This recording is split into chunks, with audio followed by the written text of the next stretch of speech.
Tony Romo said this week that the Packers improved more than any other team in the NFL during this offseason. And he then turned his focus to Jimmy Graham, which is the big acquisition. And he said, quote, "You're going to see old school Jimmy Graham.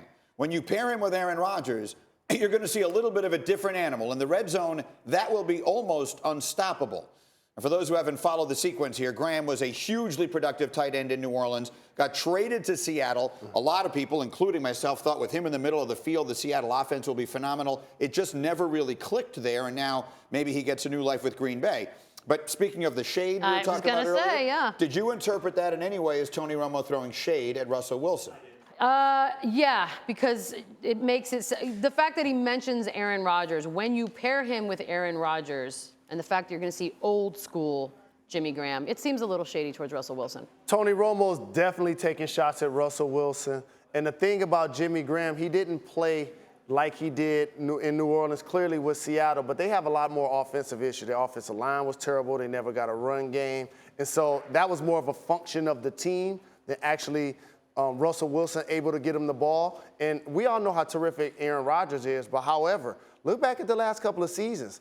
They've added tight ends each year, and it didn't necessarily work out. But, again, they weren't in their prime like Jimmy Graham. So we both think shade. What do you think? Well, the only reason that I would wonder about that is that Tony Romo, I have to believe he believes, as I do, Russell Wilson is a genuinely great quarterback.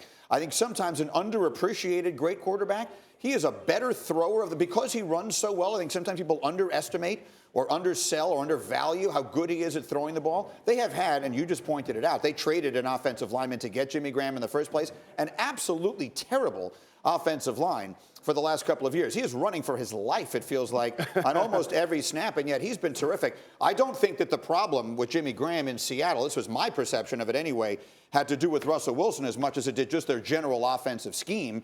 And so now maybe if they go to a place where they're going to feature him a little bit, remember they've lost Jordy Nelson in Green Bay, so maybe he figures he'll become Rodgers' primary target.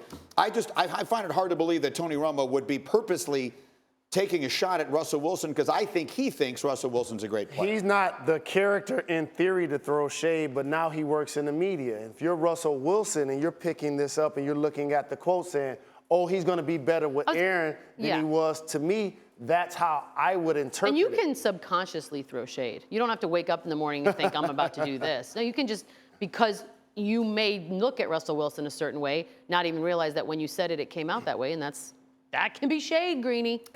I understand. Doesn't have to be planned. There was this automatic knee-jerk reaction that people have to say, Aaron Rodgers, best. And he is. He probably is the best.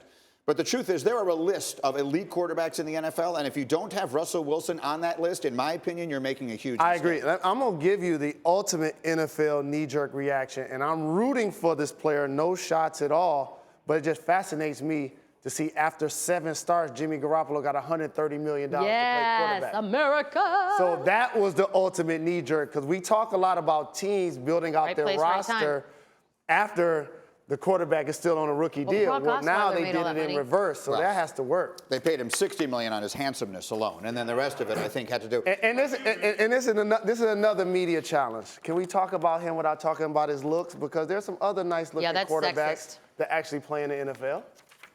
No, we can't do that. Awkward. I'm sorry.